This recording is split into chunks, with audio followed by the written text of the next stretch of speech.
Premier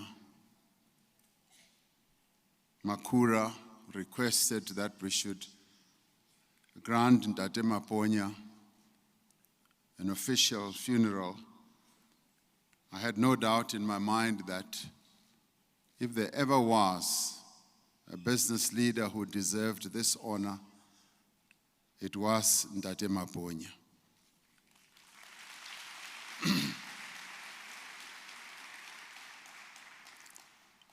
We are gathered here with saddened and heavy hearts as we come to bid farewell to one of South Africa's finest sons. We are also here to celebrate a well-led life.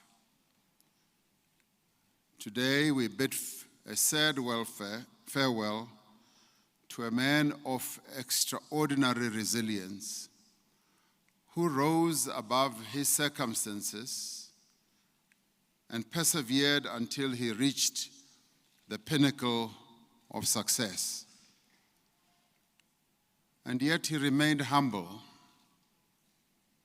magnanimous, and generous. South Africa indeed has lost a visionary business leader who continued with his visionary talent right up to his last days. We have lost a most outstanding entrepreneur. The Maponya family have lost a father, a grandfather, an uncle, a brother. Those who knew and loved Ntate Maponya have lost a confidant, a mentor as we had, and a comrade. On behalf of the government and the people of South Africa, I convey my deepest condolences to the family, to the business community, and to the people of Soweto, a place for which he held the deepest affection and where he began his journey into the business world. Richard Pelwana Maponya was one of the most devoted of our country's patriots. He loved his country and he loved her people. He was a soldier, not on the battlefield, but at the front line of the struggle for the economic emancipation of his people, a struggle that endures to this day. He was a fighter for the liberation of black South Africans from the shackles of poverty, from the manacles of marginalization, and from the chains of economic exclusion. There have been others today and during the memorial who expounded on his life and shared their memories of a man whose personality was larger than life and who has left such a deep impact on all those who got to know him. He was truly a man who lived for others. He was a business person, yes, but he was driven by the conviction that South Africa would never be truly free until the fruits of prosperity were shared by all its people. He stood for self-upliftment and in doing for oneself. He inspired a whole new generation of business people, some of whom are here today and some of whom also spoke. He took them under his wing and they became people who stood on his shoulders.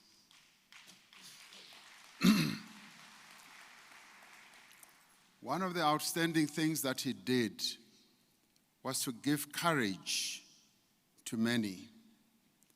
Despite his stature as the doyen of black business, he was always there with a hand to pull up those who stood below.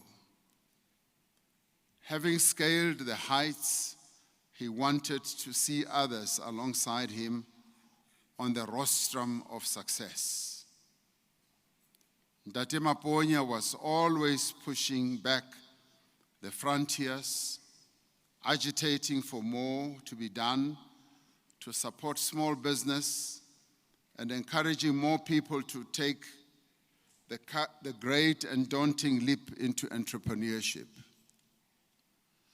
From his earliest days and long before it became a popular term, he demonstrated the qualities of responsible corporate citizenship. He did not hoard the gains that he had made over his decades in business, but plowed much of it back into the communities in which he operated. And it was quite heartwarming to hear his son relating how Ntate Maponya, through the institute that he had started, wanted to spread the skills, wanted to ensure that black entrepreneurs became successful business people.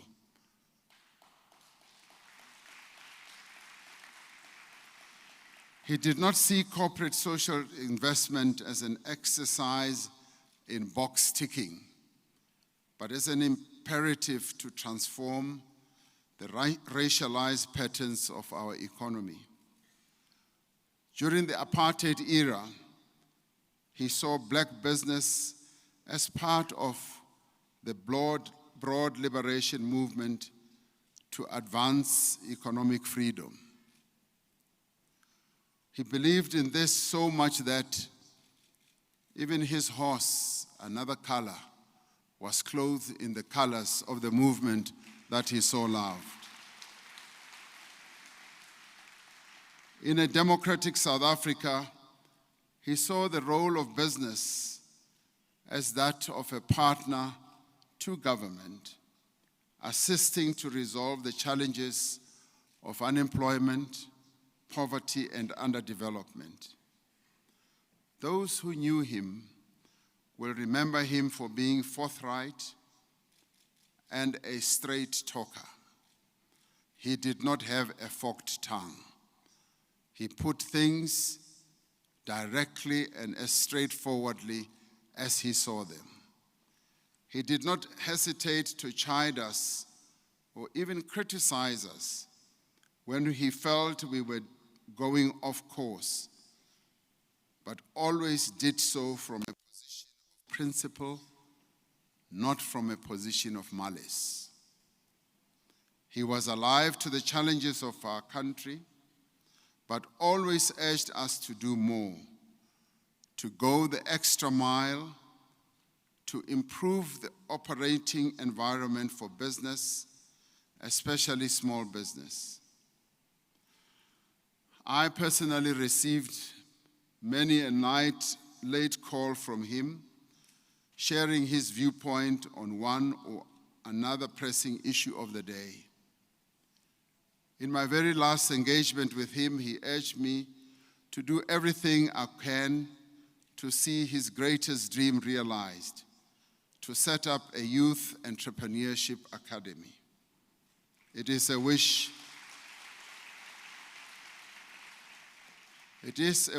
that I will endeavor to see fulfilled on his behalf.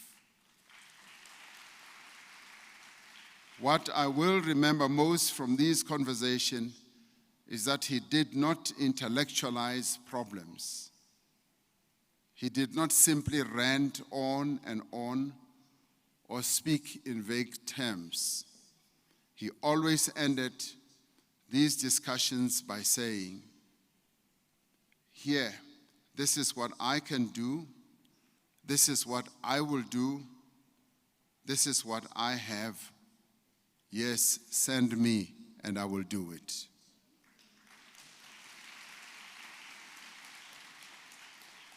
He knew that in building the society that we all want, business must take the lead in coming up with solutions to the unemployment crisis and that we can only prevail if we work together.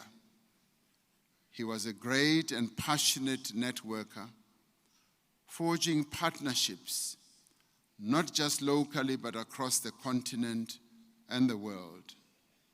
He believed that to nurture a national culture of self-employment, big business must do more through the training and building of entrepreneurs and by procuring goods and services from small businesses.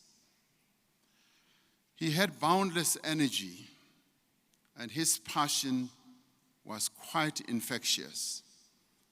Not even the onset of ill health could have held him back. Retirement from him was not an option. I'm told that he would say, "For as long as the Lord has given me health, I'm going to work until the last day when they say, lala kahle."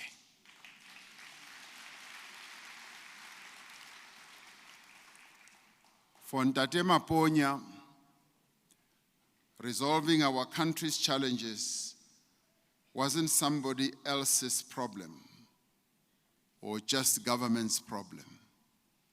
It was something that preoccupied him until the very end of his life. And we have had testimony to this effect from his son, who told us that he would be talking about the challenges, the poverty, unemployment to his very last days.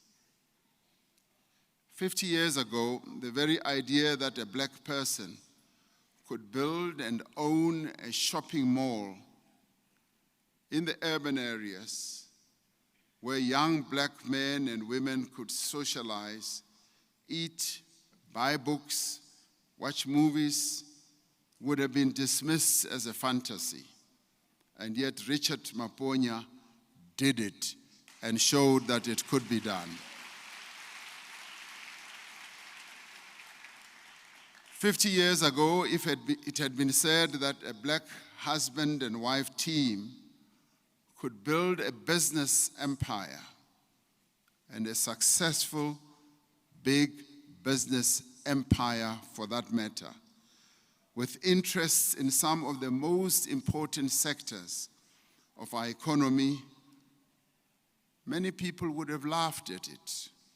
And yet Richard and his late wife, Marina Maponya, did it, and they showed it can be done. A mere 50 years ago, if a young black child told their teacher their ambition was to have their own business and train and mentor other young black men and women to become entrepreneurs, they would have been dismissed as dreamers. And yet Richard Maponya proved that it can be done, and we thank him for that.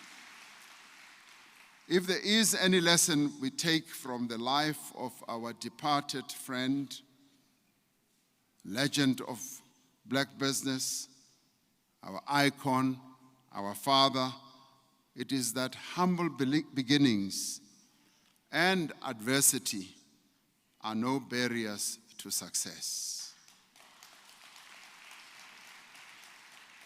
Ntate Maponya was one person who understood that to get to the very top, you have to begin at the very bottom.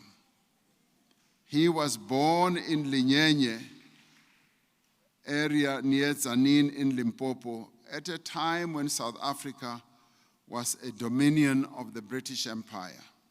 He lived through the excesses of colonial and apartheid rule and was witness to the systematic dispossession of black South Africans during both eras, colonialism and apartheid.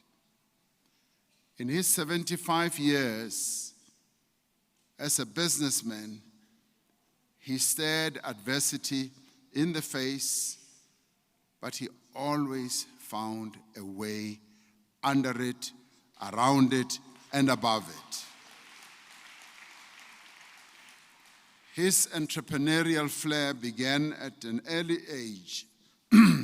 When he was a young boy, he would divert water to his vegetable garden, providing food for his family and selling the surplus. The limitations and constraints of the time did not deter him as he embarked on his business career. There were many obstacles put in his path. Licenses were denied, permits were not granted, obtaining credit and land was not only a challenge but was impossible. His businesses were raided frequently by apartheid authorities looking for any excuse to penalize him or to close him down. But he did not take no for an answer as we had. His story is a window of the mean-spiritedness of the apartheid regime on the one hand, but a tale of triumph over adversity on the other.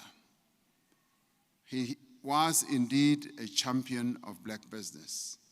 He was adamant that economic development begins in communities and saw the great potential of the township economy. There are times when we talk about the township economy that we want to see our townships moving away from just being dormitories where people go and work in the big cities and come back to the townships to sleep. Ntate Maponya proved that the township economy can be made into a real economy. Like a true entrepreneur, he could always spot an opportunity.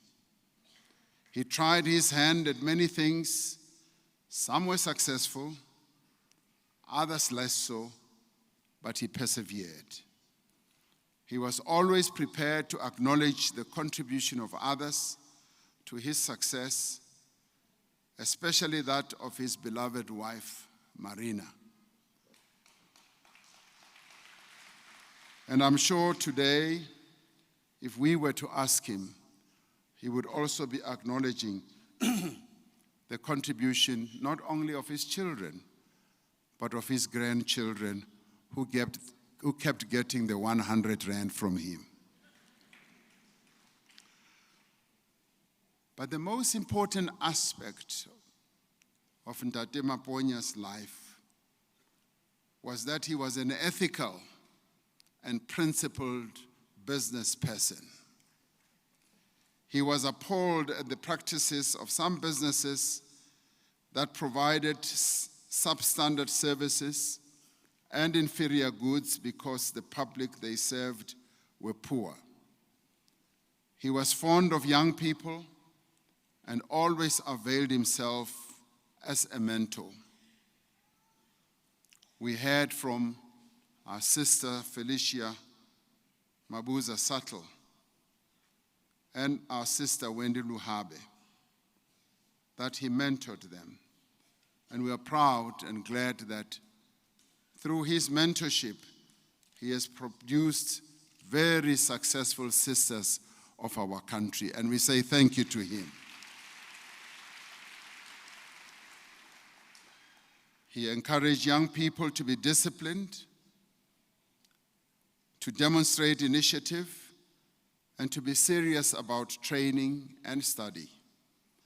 He spoke often of the dangers of having a sense of entitlement and impressed upon young people about the virtues of hard work and of taking up opportunities, but most especially opportunities of educating themselves. We draw other lessons from his life. We learn that natural business acumen, admirable though it might be, is no substitute for sheer hard work. We learn that ambition must be tempered by humility, that when the going gets tough, you never give up or you never give in, because he never gave up and he never gave in. Above all, to draw from the prayer of St. Francis of Assisi, we learn that it is in giving that we receive.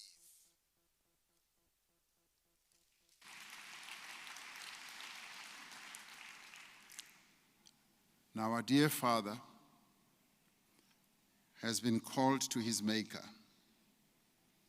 We mourn him, but we also pay tribute to the life that he lived.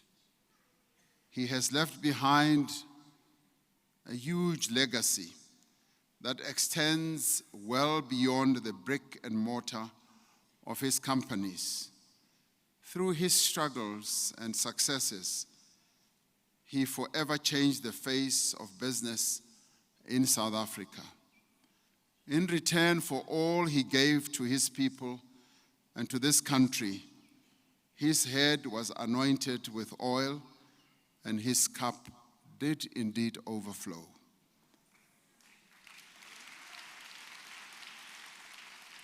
And in the words of Psalm 23, surely goodness and mercy shall follow him, and he shall dwell in the house of the Lord forever. In the history of this country, his life, his contribution, and his achievements will forever be remembered, and they will forever be celebrated. Farewell to you, Ntate Maponya, our father, our grandfather, our brother, our patriot, friend, and great South African. And we are particularly pleased that you had two of your friends who are your peers. Ubaba uShenge uThelezi lentate Motswenyane. We're eternally proud that they were here to say goodbye to you. Until we meet again. Thank you very much.